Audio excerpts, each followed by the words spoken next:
mahirap magpasaya ng tao at hirap manood sa isang palabas kung kayo mismo mga nakaupo dyan ay may mga pinagdadaanan. O, check natin. Sino po ba dito ang may problema po sa pamilya? Taas na po kamay. Sino may problema sa pamilya? Ayan. Sino naman dito ang may problema po sa pag-aaral? O, wala na siguro kasi tapos na klase. Sino naman dito ang may problema sa pag-ibig? Nasa kamay. Ayan, umiina sa problema sa pag-ibig siya, nasa kamay. Ayun. O, sino naman dito kaya na may problema sa pera? Nasa kamay na may problema sa pera.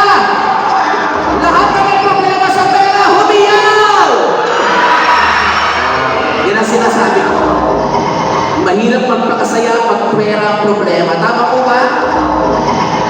Pero ngayong gabi, higit pa sa salapi ang handog at sayang handog po sa inyo ng ating Congressman Auditor Yela. Kaya nga nagpadala po siya ng mga entertainers tulad ko po. Mamaya makakasama rin po natin one of the finest grand finalists sa It's Showtime.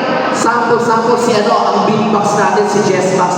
At mamaya, makakasama po natin ang Hanford model, influencer, TikToker, napakagwapo. Diyos ko, grabe pag nakita niyo talaga, mamamahang kayo, lalo ni mga kabayan dito. Ang pagbabalik ni Mr. Vin Abrelica, nandito po siya. Kaya palakpakan tayo lahat, everybody. Andun po sa atin yan natin kung yung Congressman Auditor Yela. Kaya ngayong gabi, sabi ko, pagpunta ko dito, mag-aayos ako na isang pinakamagarang kasuotan.